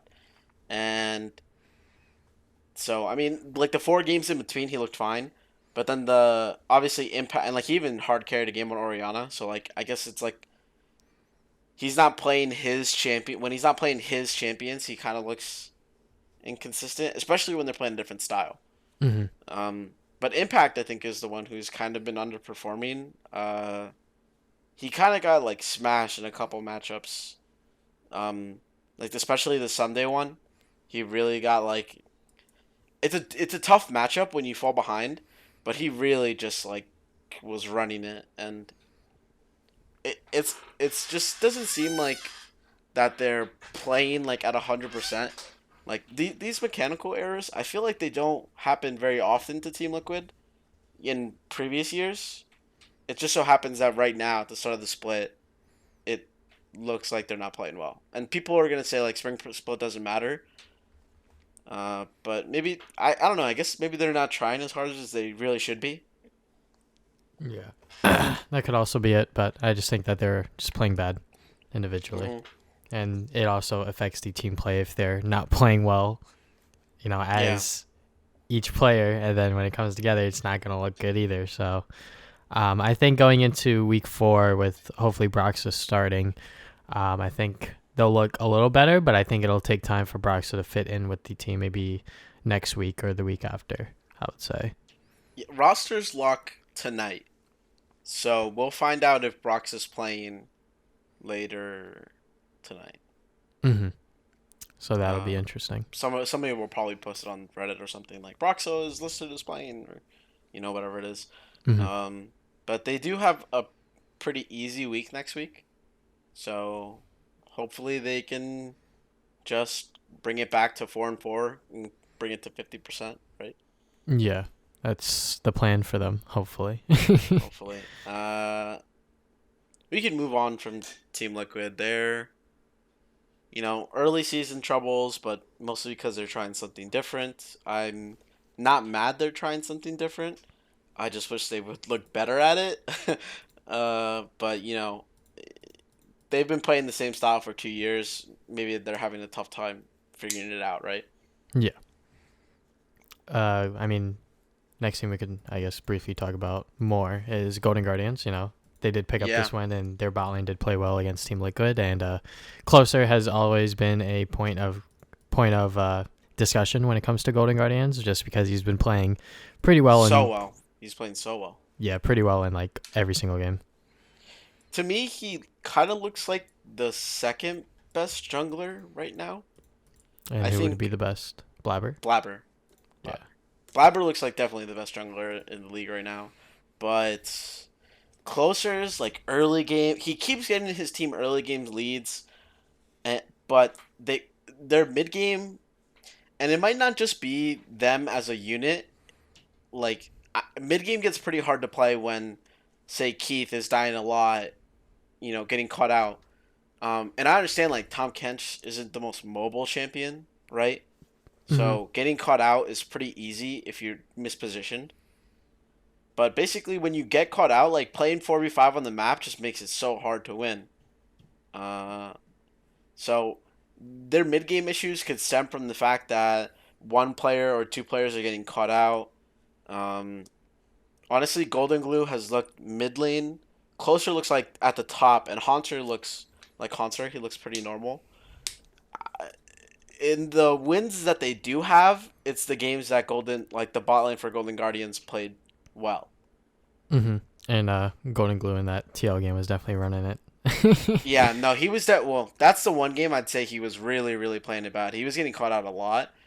Um, but like in general, to me, like over the course of the last 6 games, the team has looked like their top side is, fairly like consistent and strong, and the problem comes from the bot side of the map. And of course, they got this win over TL because their bot side won, and like that makes the game so much easier, right? Like your bot side wins, your solo lanes. I know Golden Glue is playing bad, but like the top lane was doing fine, and jungle is ahead, and Mm-hmm. that's just enough to make it so that you can win the game. But what about their loss versus TSM, where like their solo lanes were kind of running it? Well, that's the thing. Like they're like, Golden Guardians' high point is like, playoffs. If they can make playoffs, they're probably really happy with like probably how much money the team spent, with the role swap, and this kind of thing. It's definitely they just don't have the skill. Like if their players were more skilled, it would be easier. But when you're playing against like the TSMs, the C9s, Team Liquids, obviously they beat Team Liquid because Mm-hmm. they were individually playing bad. But when they go against TSM, like TSM's so individually strong that there's just no hope, right? Like if you lose all 3 lanes, even if even if closer is like individually doing well, there's like you can't 1v9 jungle if all your lanes are losing, right? Yeah. Uh, so I guess that's where the problem stems from. Yeah, it's mostly their laning phase. I think it's mostly the fact that they're losing one too many lanes, Mm-hmm. or they're losing a little too hard. But it doesn't also help that they're a new team and their mid game isn't crisp. I think if their mid game was better, they would have closed out like 2 more wins, and then we'd be talking about them in a different way. But because their mid game wasn't good, you know, basically my hope is that as the weeks progress, Keith and FBI will improve, and they'll be able to play match like at least play even in lane, right? Mm-hmm. And if every lane goes even and Closer's playing at like top 2 level, then we can be talking about them as sleeper for the playoffs. Right now, they just need to improve their mid game and improve their laning, especially on the bot side. And maybe, and next week is gonna be kind of testy for them because they'll be playing CLG, who is one win behind them, and they'll be playing Dig, who has gone 0-3 in the last 3 games, right? Yeah. So if they can, pull out 2 wins, it looks like a good time for Golden Guardians. Maybe they look like a playoff team, right? So Yeah. A 2-0 week. That would definitely motivate the team highly, I would say. yeah, definitely. Uh, to the team they lost to, TSM. You want to talk about them? Yeah, we could talk about TSM. Let's get it. Let's get The it. boys. The boys. Uh, the one thing that I really liked about this week is that they showed that they could flex multiple champions in the top side for like top jungle mid. So Yeah, like during Golden Guardians, they flexed the Ornn and the Kiana. So they didn't really have a good idea as to where those champions were going, until they actually got into game, along with Set, which they flexed in jungle and top. And I wouldn't be surprised if they were able to also flex it in the mid lane position, because I wouldn't see why Bjergsen wouldn't be able to play that champion. that was the Dig game. Yeah, I that would believe so, that yeah. yeah that was they could have moved those pieces anywhere they wanted to. Really, like you could just shove Ornn top. You can put Set mid. You can put him jungle. You can put Aurelia mid. Well, I mean, basically Aurelia has to go in a solo lane, but the flexing was really strong because it gave them a big draft advantage. Mm-hmm. And it kind of shows like how versatile their players are, and how individually they can play. These champions, and it's really good. Broken Blade looked really crisp on the Kiana in their Mm-hmm. win versus Golden Guardians. He was really like, he had the one mistake that almost cost him the game. Like he got caught out at the dragon, but aside from that, like he played really well. He had good flanks, and he was really like just styling on people. Like he really styled on Golden Glue in that one play that Hmm. got highlighted. Um, Yeah. so Zoe TSM, ulti. yeah. So TSM had the dig game, which they played really well. Their flanks in the dig game were really good. Yeah. Uh, They kind of just played it slow and then just waited for them to push up when they had the flank hmm wards. So. Yeah, the really good flanks. They Hmm. did. They made a lot of plays. Not all of them worked out, but would you rather them see make some plays that sometimes don't work out than make no plays at all? Right. Yeah. I mean, on stage, obviously everyone's playing more scared. So like when you're going for plays, I think it's better than just not going for them at all. Because when you do eventually go for plays, it's gonna be later in the game. That timers are gonna be longer, and then if you do mess it up, it's gonna cost you more. So if they're like making plays like pretty early on within the game and they like happen to mess it up, it's fine because at least now they know, oh, okay, now I can't go that far, or like I can't do it like that or whatever. Like there are definitely ways to fix that. So I think it's just better to always go for the play rather than just thinking about what would happen if it goes wrong. As long as you're not like running it down, sort of thing, where it's like clearly that like this shit ain't gonna work, but you just go Yeah. for it anyways. I mean, the top lane dive that where Broken Blade died, if they had like coordinated a bit better, because like Dardoch used the subtlety, and then so Broken Blade missed the stun on the person that he ulted, like he RKO, he fucking RKO'd him. Basically, if they went on the same target, they would have got a kill, right? But Hmm. they split focus and they lose it. And sometimes the miscommunication happens. I'm not Hmm. too worried because they have been significantly improved in the last 3 weeks. Like their Yeah. first week was abysmal. Their second Hmm. week was better, and then their third week they actually looked pretty crisp. They had a really good game. They had two pretty good games, honestly. Macro wise, closing it out wise. They had some mistakes, but obviously with another week of practice, maybe they and that's the thing. They have another week of practice and they're playing Cloud9 on Saturday.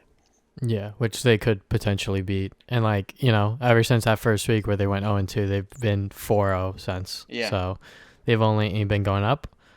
So hopefully, if they do happen to lose to C9, it's not like a stop in the road for them. That they'll keep improving, even if they happen to lose that match. So They have had a bit of an easy-ish schedule in the last 2 weeks though. They did like their wins are versus EG, Golden Guardians, and CLG, all who are bottom three. hmm. They do have the loss to Team Liquid, but Team Liquid was playing like the classic Team Liquid style, right? Like, they're obviously good at that. And the loss to INT is probably the one where if you shove week 3 TSM into that game, they close that game out.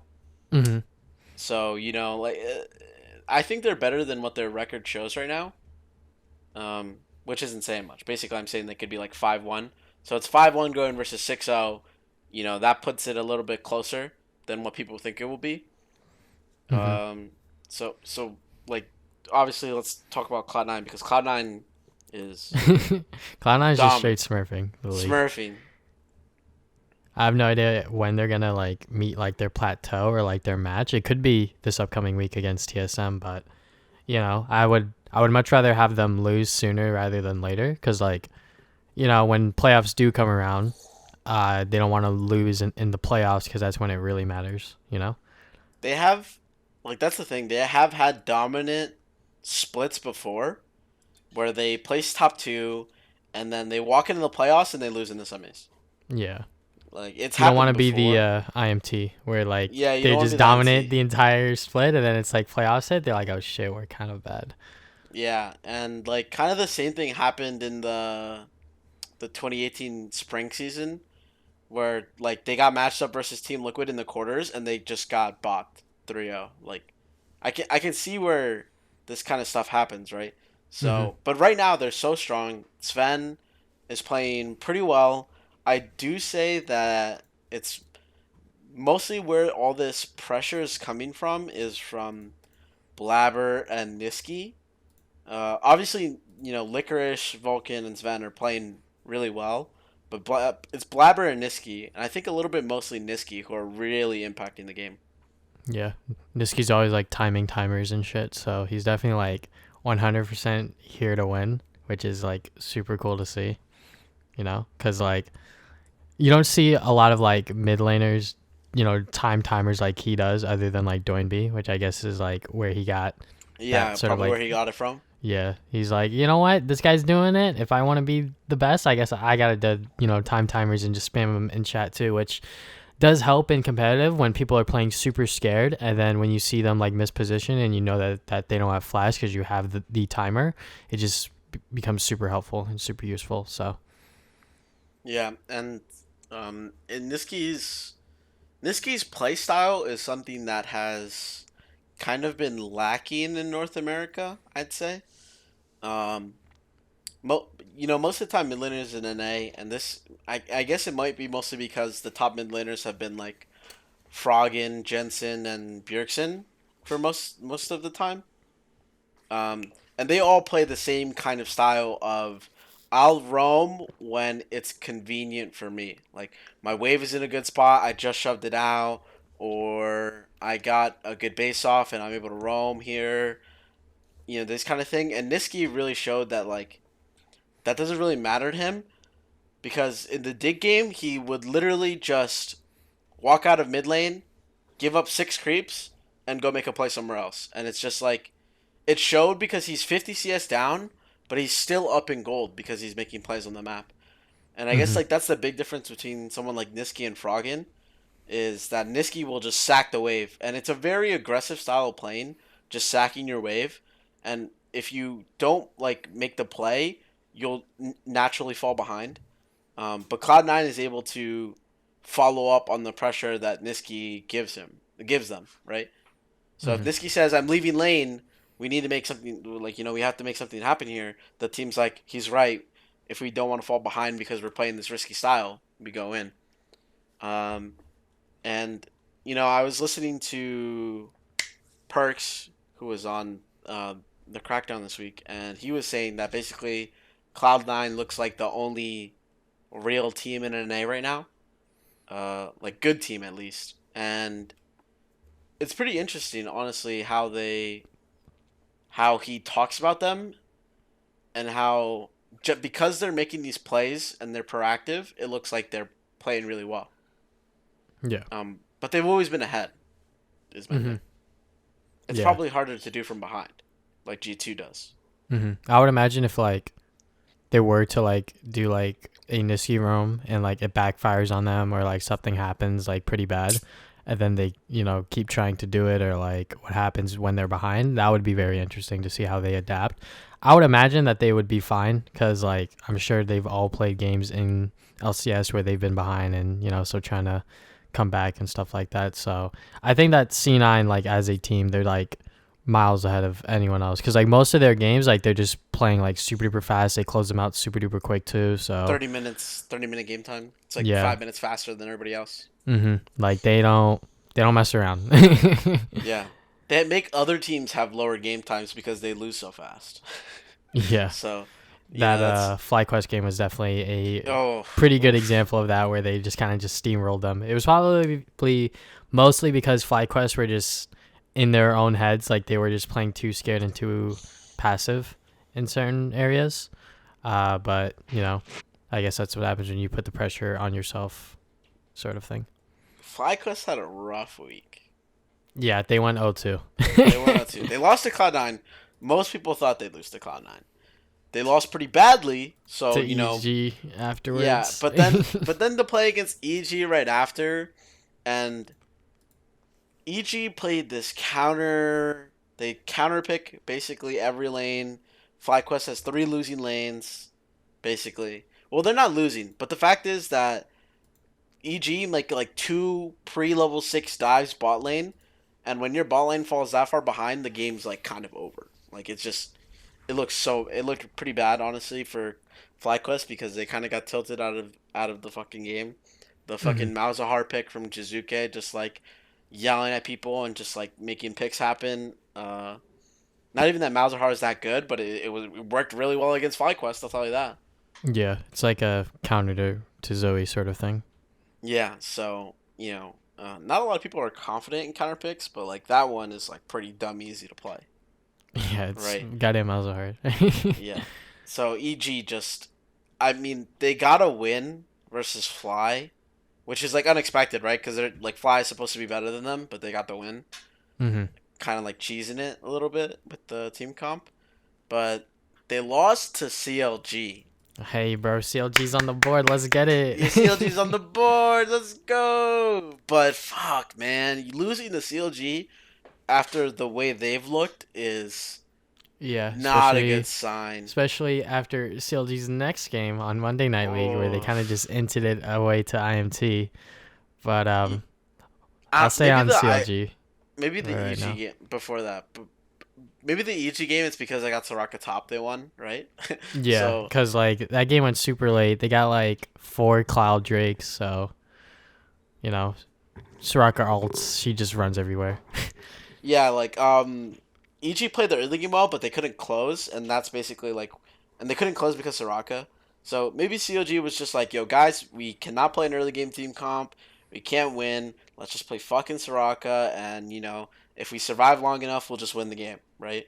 hmm So props to CLG for picking something that they could do, and they basically picked the same kind of style in the next game, right? They scale up. They're stronger than IMT, but then they make the dumbest trade in the fucking world. Like you give up mid prio and then you lose. It's like, Yeah, oh, ha, we got Baron, we got your Nexus. Like it was it was actually heartbreaking to watch. Not gonna lie. yeah. That shit was like, oh no. Like watching that shit live, I was like, God damn it, they really lost like that. Like that sucks. Especially on Smoothie's birthday, and I think I saw Smoothie like slam his desk or something, just like out of pure frustration, which Ah, happens, God. because Yeah, but like like I think most players on the LCS stage like keep it cool. But when you have a loss like that, I don't blame him. I don't blame yeah. him at all for like getting really upset I at mean, that. it could have been worse. Yeah, Could have true. been a lot Ruin worse. actually had a good game. Like that's what's insane is that Ruin and Stixay actually both had really good games, hmm and They were playing well. It's just they were that playing so the well. And team came down to one decision that was really bad, and it just ended. They also had Ocean Drake, so like I don't know why they were scared of fighting exactly. I guess I, because they were like Azure scaled and we have fucking Rumble, so it's I don't know. It just I think it's just them like I think CLG's worst enemy is definitely themselves right now because like they 100% lost that game to IMT, not to IMT but to themselves, just because they opened up mid and they were pressuring Baron when they had no mid prio, so they just lost the game. and this is like such And a basic concept, right? yeah, it's pretty basic for LCS teams, I would say. Yeah, it's like Like get the mid mid prio is prio, everything. Mid prio is everything. mid Like, prio is all everything. right, guys, they're on Dragon. All right, I'll get mid prio. Yeah, rewatching the clip of Smoothie, like he looks so pissed Yeah, losing that, I and mean, when you play a game like that where you're like pretty in, like you're in the driver's seat, like you're literally dictating how the game goes, and then it slips away like that because you or your team or whatever the case may be just made like one really bad call. It is what it is. yeah, I mean at least the call from like not to take away from IMT, they were they have a good like kind of late game comp with Ornn, Azir, Zaya, Nautilus. So like in a 5v5, totally possible that IMT like still win this game and they come out right. But hmm the fact that just just like the it just baffles me like because it really just baffles me because you have open inhib like I don't know. All they had to do was just not give it. All they had to do was not give up mid pressure, and it's not like they can't get mid pressure. They have Rumble, Misfortune, Leona. Like you can hmm pressure to get the mid pressure. I just said pressure twice like that, but like it's doable. Like they had Ocean Soul. All you have to do is walk up, and then basically CLG or IMT can't walk past you. Like they have to contest at that point. If you just shove the wave out, it takes 30 seconds for the minions to get there. In those 30 seconds, you go for the Baron, and they have to fight you. And at that point, that's when that's how you're supposed to play. And like the Baron play in LCS is really tragic, honestly. Like Yeah. it really showed in another game with the with IMT and 100 Thieves, I think it was, Where where they just kept pulling Baron. yeah, it's like they 50-50 Baron when they have two inhibitors, when they killed two inhibitors, and most people are talking about it like, why are you 50-50ing the Baron? Like, and they lost it, I think. They lost, no, they didn't lose the Baron. But just stall. All you have to do is, this is the other Immortals game. All you have to do is sit there and wait, and if they come contest you at the Baron, they will lose. Because they're just going to lose their base to minions. Mm-hmm. So uh, the Baron play sucks, and it really shows. And super unfortunate for Shoji that they lose this way, because it looked like they were bouncing back, but this loss is really demoralizing. And fuck, man, IMT is stealing fucking wins. Yeah, IMT's definitely just getting wins randomly. But I think CLG can only go up from here, and if not, it's just unfortunate that this team's not performing to what their expectations were. They have a But tough schedule coming up. yeah, they do. They are playing the teams that are tied with them, right? Their first game will be Golden Guardians, which is important. But then the next game is Liquid, probably with Broxa. Mm-hmm. And their last game of the first half is Cloud9. Yeah. So realistically, you're looking at best going 2-1, and that puts you at 3-5 or 3-6. So not a great start, right? Yeah, Maybe definitely. they turn it around later, but it's looking really yikes for CLG. Honestly, it's really unlucky the way their schedule happened to work out, where right when they're starting to like get it together, they're playing the tougher opponents, Mm-hmm. and that can kind of suck when your schedule's like that, right? Yeah. I think if they're able to somehow get the rematches and they somehow win this time instead of like inting them away or whatever, I think hopefully they'll be in a position maybe in playoffs. I highly doubt it though, depending on how the other two teams go, obviously. But CLG are definitely their worst enemy right now, and they have nothing to lose at this point, so they It should just really depends YOLO on their every single game. it really depends on their mental. Like Yeah. if their mental didn't get broken by the last 3 weeks, I can see them bouncing back. But if the mental's done, if Crown's like checked out, he's like, got my paycheck already, it's all good. Then it really sucks for CLG, right? Mm-hmm. And Crown doesn't look as good as he did on Optic, so that kind of worries me that he's not playing at his best, or he's not trying his hardest. So definitely worries me. So I'm T. We said they're Immortals. stealing Immortals. They're stealing wins, bro. I'm telling you. Yeah, they're definitely They stealing wins because they're second place at 4-2 somehow, which they do not look like a 4-2 team like nope. at all. But they're They just stole those 2 wins versus TSM and CLG. yeah, they're It's just getting revenge. wins. It's revenge for 2016, man. I It's guess. it's like it's like they lost to TSM in the semis. They're like, I'm stealing your fucking win right here in the regular. Um, but yeah, in the IMT 100 Thieves game at least, Smithy fucking hard carried, Yeah, he was definitely and smurfing. hard Smurfy, and Ica looked good, but he was versus Ryoma, so like I guess he's uh better than Ryoma right now. I guess yeah. I mean, Ryoma didn't look bad either. Yeah. Ryoma's one of the people who played well in for 100 Thieves. But Ica obviously got a lot of the kills, so and his scoreline looks really good. So that's why he looked like he did really well, but it was mostly like Smithy like popping off. Um, and that's like I guess what it takes for IMT to like win a game kind of like actually win a game, because this 100 Thieves game was definitely a win they deserved. They played their early game well. They played the mid game well. They kept up the dragons. They got the soul, and they were able to close. Like the Baron play wasn't amazing, but at that point it's really guaranteed that you're gonna win. So it kind of doesn't even matter. Most people just want to see them close it out cleanly and take less time, but Hmm. obviously not always gonna happen with North American teams. But Xmithie kind of like exposing some days.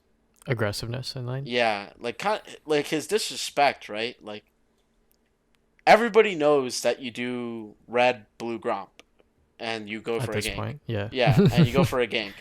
And someday just is like, well, I don't care if he's here.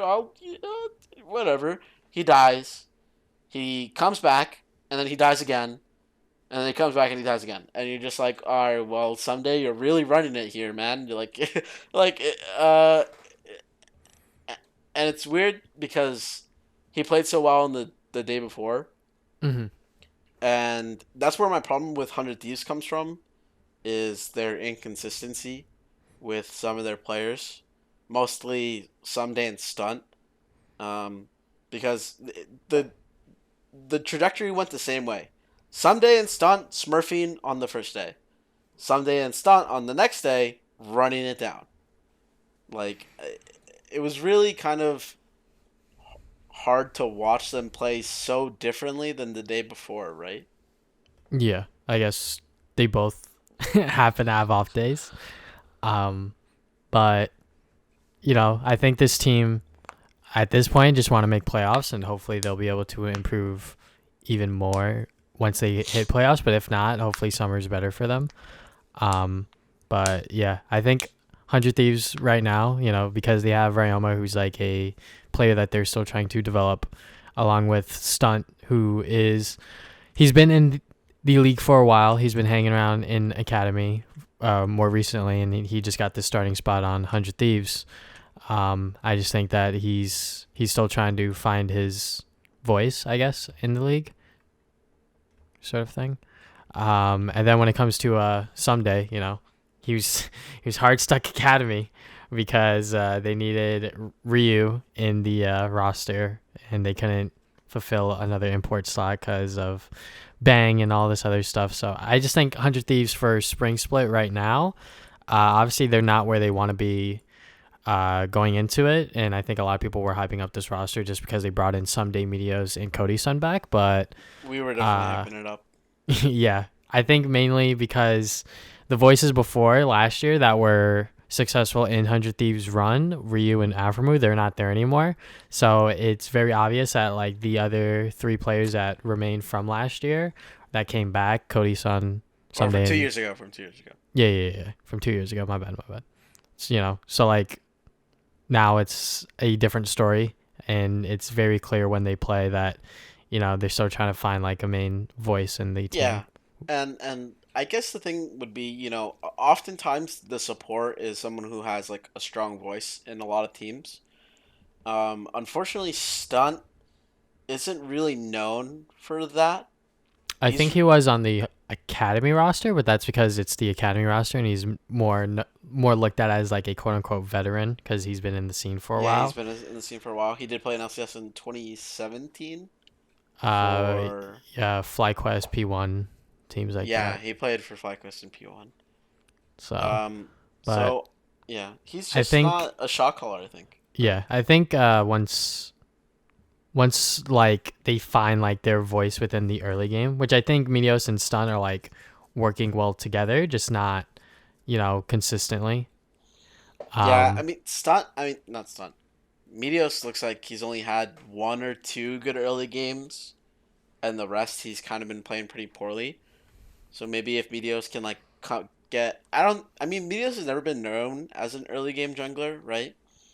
mhm. But it's looking pretty poor this split, which is my big is like my concern, is that he looks worse than usual, and that might just be because his teammates are worse, Could be. or at least his mid laner, right? So, All right, um, almost getting better every day. I will he say. is getting better. I'm excited to see the improvement. He has improved from the first week 100%. And obviously 100 Thieves is like doing this. Their plan is, and they've said it publicly, is like, the spring we're just kind of build up. We're trying to be good for summer. We're trying to be good to go to Worlds, right? Because summer is the only thing that matters for going to Worlds. You have to place top 3 in the playoffs. Mm-hmm. And I can understand where 100 Thieves is like, right now we're working on building synergy. It's okay if we lose, right? We want to see if Ryoma can develop, but if we realize that he can't become good enough fast enough, there are other options. Um, especially in Academy, because some of the Academy mid laners have looked really good. Demonte, Insanity, for 2 of them who have played really well. Palafox also had pretty good games. Mm-hmm. So maybe if 100 Thieves, goes ahead and decides like, Ryoma's it's not going to work out, they have room to be able to get someone else. Yeah. And that'll free up an import slot if they decide like, hey, Stunt, you're not cutting it either. Like, or Stunt, you're Medios, not right? cutting it. I guess Yeah. we'll bring in X support from X region. Gorilla. Gorilla. We saw how well Misfits worked out, but Oof, oof. But no yeah. flame, no flame. So yeah, I hopefully 100 Thieves can kind of find the consistency that they need. Mm-hmm. I think once they find it, they'll look like a pretty solid team. Um, Losing to Immortals is pretty bad for trying to place top 5, uh, especially since Immortals is higher record than them. Mm-hmm. So tough for some. Losing some of these matches is going to be really hard for teams to move up in the standings, right? Yeah. Definitely. I would say that. Yeah. And the last team we haven't talked about, Dignitas? Dignitas. They had a So they've been pretty. 0-3 I in mean, the last 3 games? yeah, 0-3 in the last 3. It is to FlyQuest, TSM, and Cloud9, though. So it's a pretty tough schedule, all things considered. That's like 4. That's basically you're saying like, yo, if those were the top 3 teams, we're the 4th best team. Is it such a bad idea that Dig is 4th? Maybe. Kind of funny. We're not sure. We're not sure. They're kind of 3-3 in the middle of the pack with FlyQuest 100 Thieves. So and they did get that win versus TL, which is the big one. That's a big win for them, honestly. Mm-hmm. Looking forward, especially since Jensen was hard smurfing that game. Yes, his rise was crisp, honestly. But yeah, basically they just weren't up to par. They got really outdrafted in the first game versus TSM, because of the flex picks we talked about TSM using. And then in the next game, they really didn't have the coordination that they needed, because Niski was sacking the wave mid, right? Mm-hmm. And if Froggen is perfect with his communication and he says he just walked out of fog right now, he's walking down, back off, and his team backs off perfectly because like the communication's there, then the game looks different. But the communication wasn't perfect. They obviously got cut out with a numbers disadvantage, and they started losing the game like that. And obviously they basically knew the game was lost as soon as you see fucking Froggen flanking with Orianna, flash ulting Sven. Like, kill him! Get the KD! Get the KD! Fuck his KDA, fuck his KDA, fuck his KDA. Froggen was basically like, yo, this game is fucking done. Like, I'm 50 CS up, my team is losing, GG, well played. Fucking better mid wins, quote unquote. That's what Froggen's probably typing in chat. We didn't see that screenshot, but he's probably typing like better mids, GG. Like, So Dig, I think they have a certain style that they like to play. And it's really apparent that they will play strong lanes, and that will scale up, and they'll slowly scale into when they're comfortable. And this is something I'm kind of used to. It's not something I'm surprised to see with Afromu and Froggen being kind of like 2 of the veterans. Huni obviously plays quickly. He's a fast-paced player. But when your support and your mid laner kind of want to play it, like take it back and take it slow, it kind of forces you to play that way, right? Yeah. I think Dig are just struggling in the early game. And if they don't find like a lead or if they aren't keeping the early game at like a middle point, once they fall behind, it kind of looks doomed like from then on out.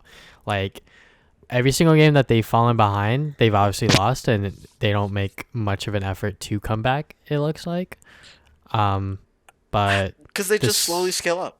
yeah, They're not proactive. but this upcoming week they're against TL Hundred Thieves and Golden again. Guardians. Oh no, I'm looking at the week after. My bad. But you're right. Yeah, Golden Guardians and the other team you mentioned, Hundred Thieves. Hundred So Thieves. really important that they pick up the wins if they want to be kind of like securing their kind of playoff spot. Because if you beat those two teams who are teams that could possibly contest you, it looks really good for you to get the top four, maybe get top and kind of ensure your top six positioning. And the thing is, that's kind of good matchups for them. Golden Guardian closer like could expose Greg pretty hard, like how Blabber kind of shit on Greg, right? Mm-hmm. Like Greg had the counter matchup in that game and he still lost. Yeah. Better jungler like happens. So closer, I think the Golden Guardian games depends on if closer can, jungle gap the game, right? But the Hundred Thieves game is where I have a feeling they'll take the W because all they have to do is play their early game evenly because Hundred Thieves doesn't have a good early game either. And then in the later stages of the game, your carries are better. I think Johnson, Froggen, and Huni are probably better carries than Someday, Ryoma, and Cody-san.